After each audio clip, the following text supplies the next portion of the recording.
Good afternoon, and welcome to another episode of No Shame, No Filter with Heather from Simply Me to You. So if you are new here, which I'm going to assume the bulk of you are, because this is like my third video, but we're going to keep going and maybe just continuing to share stories and your own personal journey will give others the motivation they need to reach out and ask for help and share their own journeys if that is what they are called to do.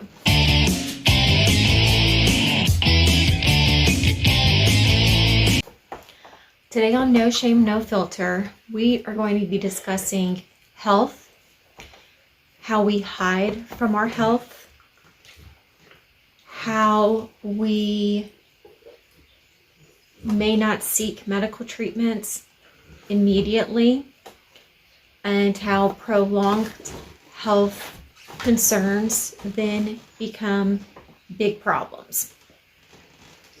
And I'm going to be using myself for example for a lot of this. Historically, I have had migraines for as long as I can remember. I have 3 children. 1 I had naturally, 2 I had by C-section, had my tubes tied, I've had a hysterectomy, I suffer from migraines, I wear glasses. So, I've got a lot going on, but most of it is not going to affect my day-to-day, how I live my life, thankfully. A few years ago, I had an episode that left me in the local hospital for approximately 3 days. It was not actually determined, like truly properly diagnosed at that time, but I was diagnosed with a certain kind of migraine that can mimic the signs and symptoms of a stroke. A few weeks ago, on March 31st of 2022, I very similarly went through another situation that also very much mimicked the symptoms and signs of a stroke. I got to spend 2 days, a Thursday and a Saturday, at the emergency room. It was a good time, a lot of testing, CT scans, blood work. But ultimately, this is now what has transpired. I have a cyst in my stomach that is being removed this upcoming Friday. Great, that's awesome. Then I will be having an MRI with and without contrast on my brain and spine at the beginning of May. And ultimately, as with most of us, I have let my health kind of go on autopilot. I'm not saying this is the right thing to do. I'm saying I believe that this is how most people handle their health. We get busy, we have families, there's always something to do. I'm guilty of this, absolutely. If you have a headache, you take aspirin or Tylenol, or if you cut your finger, you put on a Band-Aid. But most of us, those internal underlying health issues, most of us don't have them properly diagnosed. We just don't, whether it's too expensive because of medical care, maybe we don't have health coverage at all, maybe we have young children, we don't have anyone to help us watch those young children. So we will just limp through it, and eventually it will go away. Until you become someone like me, who now has these neurological symptoms, but not actually sure what's going on. And so anyone who battles anything neurologically, I would be curious, let me know. How long did it take you to get the proper diagnosis? My husband went through a neurological health situation a few years back. It did take him about a few months to be diagnosed properly, and he was ultimately diagnosed with Guillain-Barré syndrome. And then I have a few friends here in Northeast Tennessee who have lupus, but the lupus symptoms that one has may not be the same lupus symptoms that someone else has. I know a friend of mine who was diagnosed as an adult with Still's disease, which I'm still not completely familiar with. I know that it's usually diagnosed in adults, and I know that it's something neurological. Maybe it's also autoimmune, and I could be wrong. But now I get to have a long road to trying to figure out what it is that is wrong with myself. So it's not just one thing. Most of us know that. It's not just one thing.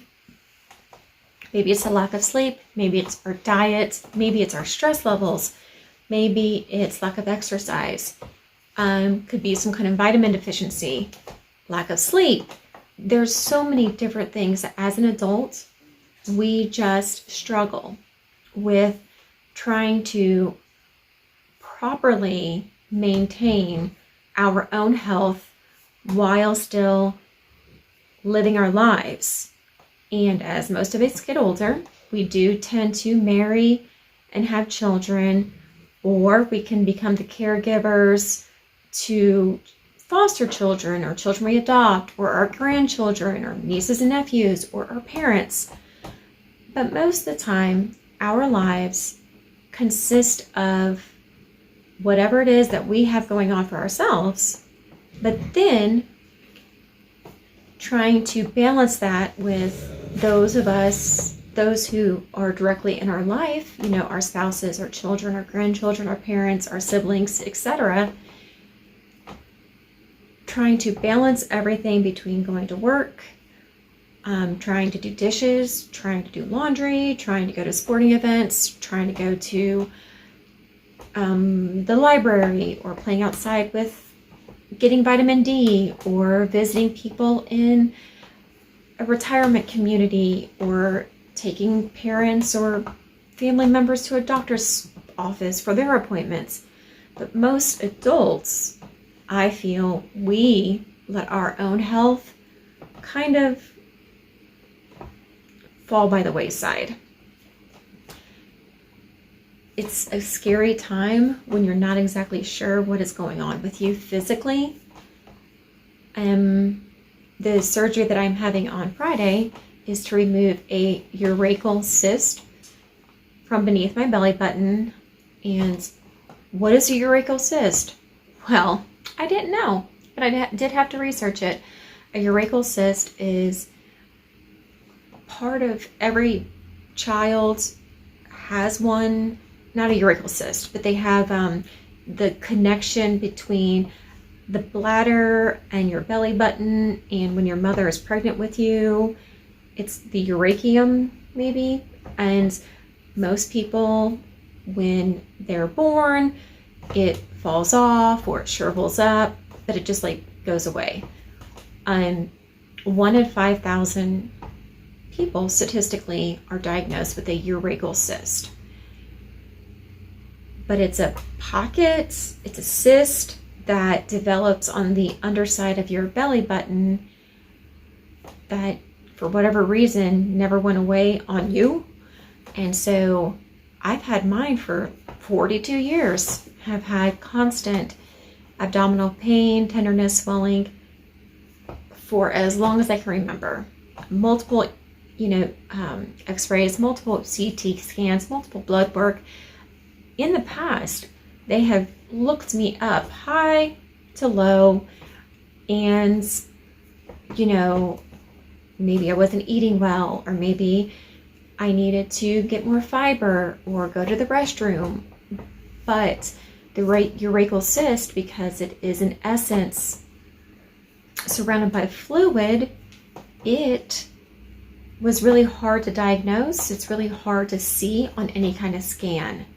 But thankfully, one of the surgeons that was practicing medicine, and I use that word practicing medicine because lately I wonder if medical staff maybe just makes a guessing game of what they think is wrong with you. In any case, one of the surgeons, thankfully, she was familiar enough with the belly button and the area around the belly button to notice that the ear was enough blurry to indicate that something wasn't right. So in my case, this cyst has been expanding and popping and going away, and expanding and popping and going away for my entire life. I hope, I am fingers crossed, that after Friday and after recovery, I will feel like $1 million. Like, yay! But then you also have some neurological symptoms that are exhibiting. Let's see, tingling sensations, numbing sensations in my feet, legs, hands, and arms. And when you're in a position like I am, you keep this medical diary, you keep this medical log of today, I had numbing in my left foot and it was on the top of my foot and I couldn't feel my finger when I rubbed along the top of my foot to just below my knee. Or today I had tingling and numbing in my right hand. But when you're keeping a journal and you're really monitoring your own symptoms, you can feel, and I don't want to use the word crazy because I think the word crazy is overused, but in this case, it's like the most fitting. But you reread these journal entries and I personally feel like I'm floating around the twilight zone and someone else is living in my body, because it just is such an odd thing to monitor neurological symptoms, whether it's twitches, whether it's feeling dizzy, whether it's feeling nauseous, whether it's the tingling and the numbing and these sensations, or prickling, needles, pins and needles, however it is, those words that you want to use to describe your own medical journey. But all of it is more than a little overwhelming, for sure. I wish I had some great epiphany, some great answer to offer to you. I'm afraid I don't, because I'm going through it myself. My husband and I, we've been together for a very, very long time, and him and I have always looked at health very differently. Anytime he has had any kind of health situation arise, he wants to know immediately what is going on. We need to fix it. What is going on? I need a diagnosis. What is going on? We need to fix it. I have been more like, ooh, that hurts. That doesn't feel right. I'll just take some ibuprofen. It'll be all right. Ooh, that's not right. Wonder what that is. I'll just take some aspirin. It'll be all right. So, of the two of us, I'm guessing you can guess which one of us is more healthy or healthier. It's not me. It's not. But he's always been a better adult than I am by acknowledging when his body needed medical attention and then going and getting it. Whereas I'm a bit more stubborn and probably a pain in the bottom because I don't want to spend the money. Like, it's so expensive. Medical care is so expensive. And even with insurance, medical care is mostly just like bankruptcy protection for a lot of people. So whether you're scared or frustrated of the testing and just not having a diagnosis, I know neurologically some people, they'll be tested continuously for 1 to 2 years before they know exactly what it is that's affecting them, because neurologically, there are a lot of things that are on the table until you rule them out. So, multiple sclerosis, ALS, GBS, but there's so many neurological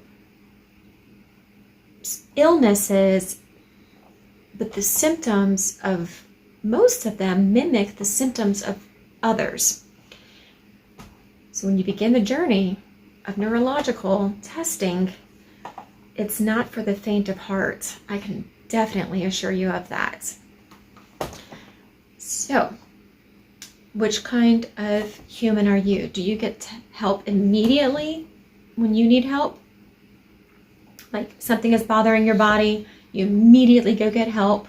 Or do you wait for it to become an emergency and then take yourself to the emergency room?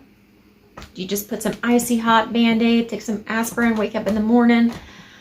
I'm really curious out there who is like good at adulting and notifying medical personnel when they feel like their body needs help, and who is like a stubborn pain in the butt like me, and you just like, I'll be all right. It'll be all right. Hey, I'm gonna be good. Because I'm thinking maybe it's 50-50, maybe. But in any case, I am really curious to hear from you guys below. Let me know. I will see you guys next time. But please, please, be better than me. Take better care of yourselves than I have. All right. Bye.